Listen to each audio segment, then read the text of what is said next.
দেবর ও ভাবির মধ্যে কেমন পর্দা হওয়া উচিত? দেবর এবং ভাবির মধ্যে সীসা ঢালা প্রাচীরের মতো পর্দা হওয়া উচিত। দুনিয়ার যে মহিলার সাথে সবচেয়ে কঠিন ভাবে পর্দা করতে হবে সেই মহিলা হলো ভাবি। যে মহিলার সাথে সেই পুরুষ হলো দেবর, তার সাথে পর্দা বেশি করতে হবে মেয়েদের জন্য। আর ওই মহিলার সাথে পর্দা সবচেয়ে বেশি করতে হবে যিনি হলেন দেবরের ভাবি অথবা কোন পুরুষের শ্যালিকা। নবী সাল্লাল্লাহু আলাইহি ওয়াসাল্লাম বলেছেন আল হামওয়াল মউত, এরা হলো মউতের মতো। ঘরে থাকে একসাথে, মনে করা হয় ঘরেরই তো লোক, বড় ভাইয়ের বই তো, বড় ভাই কোনো দোষ মনে করে না। আস্তে আস্তে আস্তে তলে তলে তলে হারামের দিকে চলে যায়। হারাম সরাসরি না হোক, মনে মনে হয়, বিভিন্ন ভাবে হয়। এই নবী সাল্লাল্লাহু আলাইহি ওয়াসাল্লাম সাবধান করেছেন। বাহিরে মহিলার সাথে পর্দা অনেকে ঠিকই করে, বাসায় এসে ভাবির সাথে পর্দা করে না। অনেক মহিলা আছে বাহিরে বোরকা পরে যায়, বাসায় দেবরের সাথে দেখা করে, আছে না নেই? হারাম একেবারে। যৌথ ফ্যামিলি যদি থাকতে হয় তাহলে সেক্ষেত্রেও পর্দা যাতে মেনটেন হয়, ফ্যামিলি সেটআপটা সেভাবে করতে হবে। পুরুষরা ভিতরে গেলে যৌথ ফ্যামিলিতে ভাবি আছে, অন্যরা আছে যাদের সাথে পর্দা করতে হবে, তাহলে গলা পরিষ্কার করে আসসালামু আলাইকুম বলে যাবেন, একটু সময় নিয়ে যাবেন যাতে তারা সরে যেতে পারে। এগুলো একসময় আমাদের দেশে ছিল, কিন্তু এখন আমরা আস্তে আস্তে অভদ্র হয়ে যাচ্ছি, অসৌজন্য আচরণ আমরা করতেছি। সৌজন্যতা ছিল তখনকারটা, আমরা দেখতাম যে বাড়িতে যাওয়ার আগে সালাম দিয়ে গলা পরিষ্কার করে তারপরে যেত। আবু মুসা আশআরী রাদিয়াল্লাহু তাআলা আনহু বলেন, রাসূল সাল্লাল্লাহু আলাইহি সাল্লাম বলেছেন, ওয়াচিদে আমার উম্মত ইস্তাহিলুনাল হেরা, জেনাকে হালাল মনে করবে। জেনা পাপের কাজ নয়, জেনাকে হালাল মনে করবে। আল্লাহ নবী বলছেন, ইয়াতাহারাজুনা তাহারুজাল হিমারে, গাধা যেমন গাধীর সাথে মিলে লজ্জা বুঝে না, ষাঁড় যেমন গাভীর সাথে মিলে লজ্জা বুঝে না, মানুষ তেমন খোলা মাঠে জেনা করবে, লজ্জা বুঝবে না। এই হাদিস যখন আমি ছাত্র জীবনে পড়ছিলাম তখন আমি বুঝতে পারছিলাম না এটা হয় কি করে, মানুষ কি এভাবে জেনা করবে? আল্লাহ রাসূল বলছেন, গাধা যেমন গাধীর সাথে মিলে লজ্জা বুঝে না, ষাঁড় যেমন গাভীর সাথে মিলে লজ্জা জানে না, এরকম মানুষ খোলা মাঠে জেনা করবে, লজ্জা বুঝবে না। এই কথাটা বুঝতে পারছিলাম না এটা হয় কি করে। আমি তো ঢাকা শহরের তেমন কিছু দেখিনি, ওই আপনার কল্যাণপুর থেকে আসি মালিটোলা সরিটোলা, এতে আমার একটা জায়গা বেশি নজরে পড়ে, সেটা হলো এই যে কোথায় জিয়র রহমান সাহেব মারা গেলেন, তার হাড় হাড্ডি নিয়ে এসে সংসদ ভবনে পুঁতে দেওয়া হলো। এইখানে রাস্তাতে বসে থাকে হাজারো যুবক যুবতী, একজন আর একজনের উরু রানের উপরে মাথা দিয়ে বসে থাকে, একজন আর একজনকে চেপে ধরে থাকে। রাস্তা দিয়ে মিনিটে লক্ষ মানুষ হাঁটে, এই রাস্তা দিয়ে চেয়ারম্যান হাঁটেন, মেম্বার হাঁটেন, ওসি যান, দারোগা যান, এমপি যান, মন্ত্রী যান, কেউ কিছু বলেন না, বলা নাকি যায় না, কেউ কিছু বলে না, বলা নাকি যায় না, বলা নাকি অপরাধ, কেউ নাকি মানুষ নেই, সবাই নাকি পশু। একজন যুবক একজন যুবতীকে চেপে ধরে থাকতে পারে কি করে রাস্তায়? নাউজুবিল্লাহ। আর আপনার সামনে দিন রাত পড়ছে, এই যে ওর সেলিকাকে হাত ধরে টেনে নিয়ে চলে যাচ্ছে, ওইটা নাকি বউ, বউ কাপুরুষ, আপনি বাপ কাপুরুষ। আরে একটা তো বিবাহ সূত্রে দিয়েছেন, এতগুলি ফাও দিলেন কেন? শরম লাগে না? আপনি বুঝতে পারেন না যে আমি বাপ? আপনার স্ত্রী বুঝতে পারে না যে এটা আমি মা? এটা বুঝে না? মাই বলছে যে তোর দুলা ভাইয়ের সাথে বাজার করে আয়। এ কি মা না পশু প্রাণী?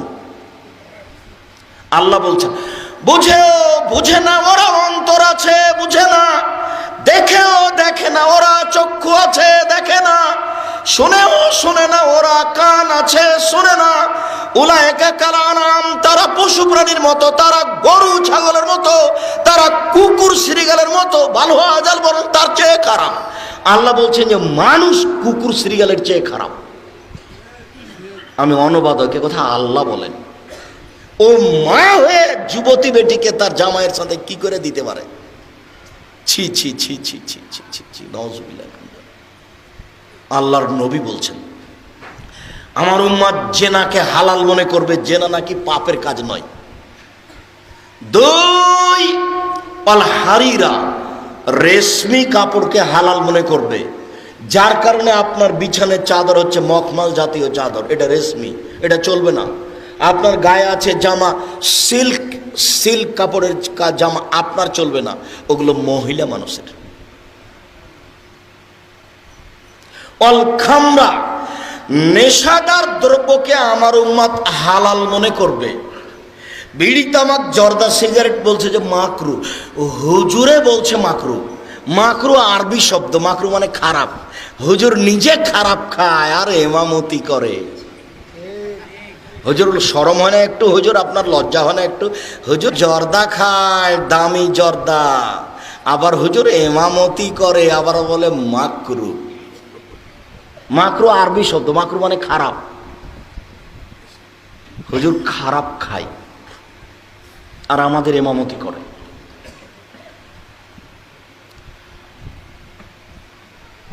অল মাসিফ, বাদ্যযন্ত্র চিরদিনের জন্য হারাম।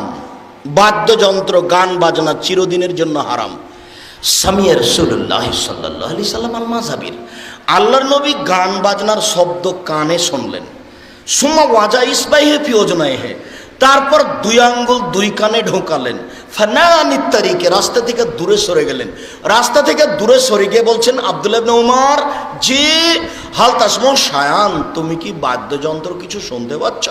কালালা, জি না আমি শুনতে পাচ্ছি না। ফারাফা ইসবাইহি মিন উযুনাইহি, তখন তার কান থেকে আঙ্গুল দুটি সরিয়ে নিলেন।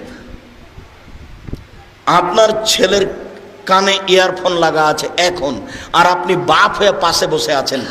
আপনাকে যদি আমি অশিক্ষিত কাপুরুষ বাপ প্রমাণ করতে না পারি, আমি জীবনে কোনোদিন বক্তব্য দেব না।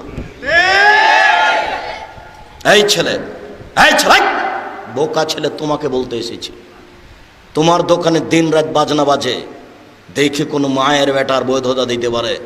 বাজনা শুনে আল্লাহর নবী কানে হাত দিয়ে রাস্তা থেকে সরে যেতেন। আর তুমি দিন রাত দোকানে বাজনা বাজাও। তুমি শিক্ষিত মানুষ, তোমার বাপ শিক্ষিত মানুষ, তোমার মা শিক্ষিতা মহিলা, ভুল হিসাবেরা সব পশু প্রাণী, গরু ছাগল। তুমি নিজেকে বলো যে আমি ঠিক আছি, দেখি তুমি বলো, তোমার বাপ বলুক, তোমার মা বলুক যেটা ঠিক আছে, আমি অনুবাদক। এই ছেলে, তোমাকে বলছি, আমি আবারও বলছি অনুবাদক। আবার তুমি শোনো, আল্লাহর নবী গান বাজনার শব্দ শুনতে পেলেন, তারপরে দুই কানের ভিতরে আঙ্গুল ঢুকিয়ে দিলেন, তারপরে রাস্তা থেকে দূরে সরে গেলেন। রাস্তা থেকে দূরে সরে গিয়ে বলছেন আব্দুল্লাহ ইবনে উমর, তুমি কি বাদ্যযন্ত্র কিছু শুনতে পাচ্ছ? তখন আব্দুল্লাহ ইবনে উমর বলছেন, জি না আমি শুনতে পাচ্ছি না। তখন তিনি তার কান থেকে আঙ্গুল দুটি সরালেন। আমি তোমাকে কি দিয়ে বুঝাই?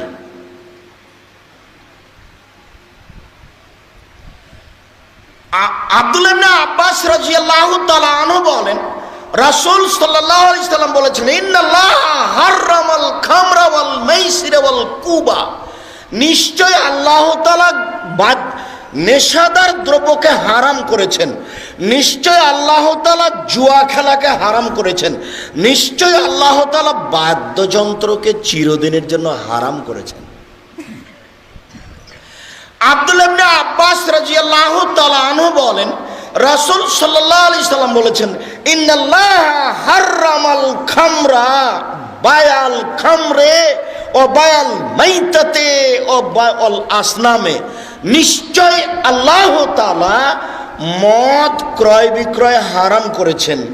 নিশ্চয় আল্লাহ তাআলা বাদ্যযন্ত্র খেলতামাশাকে হারাম করেছেন। নিশ্চয় আল্লাহ তাআলা পুতুল ক্রয় বিক্রয় হারাম করেছেন। পুতুল পুতুল পুতুল পুতুল যেটা আপনার বাড়িতে আছে, যেটা আপনার মেয়ে নিয়ে খেলাই, যেটা বাপ মায়ে বলে, আম্মু তোমার পুতুলটা কোথায়? আয়েশা রাদিয়াল্লাহু তাআলা পুতুল নিয়ে খেলাতেন, ছি ছি ছি ছি ছি ছি ছি ছি। আয়েশার কাছে যে পুতুল ছিল সেটা হলো কাপড়ের বানানো। আয়েশা রাদিয়াল্লাহু তাআলার কাছে পুতুল থাকতো, সেটা কিসের বানানো? সেটা কাপড়ের বানানো। আর আপনারটা মূর্তি, আবার আপনারটা হাঁটে, আপনারটা আবার কথা বলে, পিক পিক পিক পিক পরে, কেমন কেমন করে, আপনার বউ ভালো জানে। গোটা সংসারটাই পশু প্রাণীর মতো চলছে, এমনিতে খাই পায়খানা করে। ওটা যেমন এটা তেমন। এটা বাড়ি নয়, এটা সংসার নয়, এটা পশু প্রাণীর সংসার।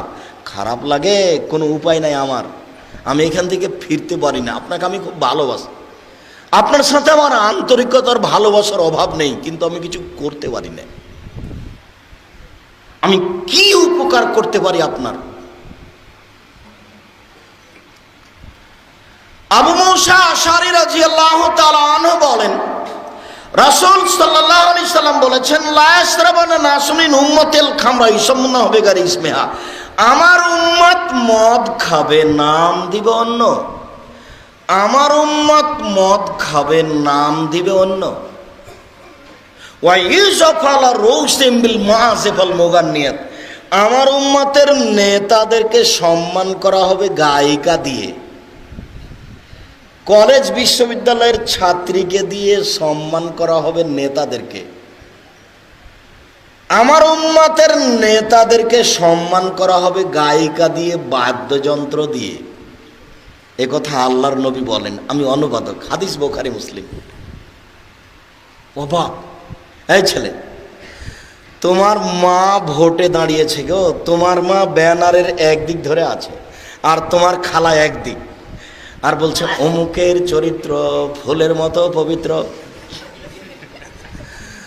তোমার মা লুচ্চা গুন্ডা সবাকেই বলে, ভাই আসেন চা খেয়ে যান। আচ্ছা, তোমার মা তো ভদ্র সম্মানী ঘরের জমিদারের ঘরের মেয়ে, এত নিচে নামলো কেন? কি ঠেকা বাঁধলো তোমার মায়ের? তোমার মা তো খুব দামি সম্মানী উঁচু ঘরের বৌমা, তার মানে তোমার দাদাও দামি পুরুষ, তোমার নানাও দামি পুরুষ। আচ্ছা, তোমার মা এত নিচে নামলো কেন? একটা রাস্তার ঝাড়ুদারকে বলে, ভাইয়া আসো চা খাও। লুচ্চাকেও বলে। ছি ছি ছি ছি ছি ছি ছি ছি, নাউজুবিল্লাহ। এরপর আল্লাহ রাসূল বলছেন,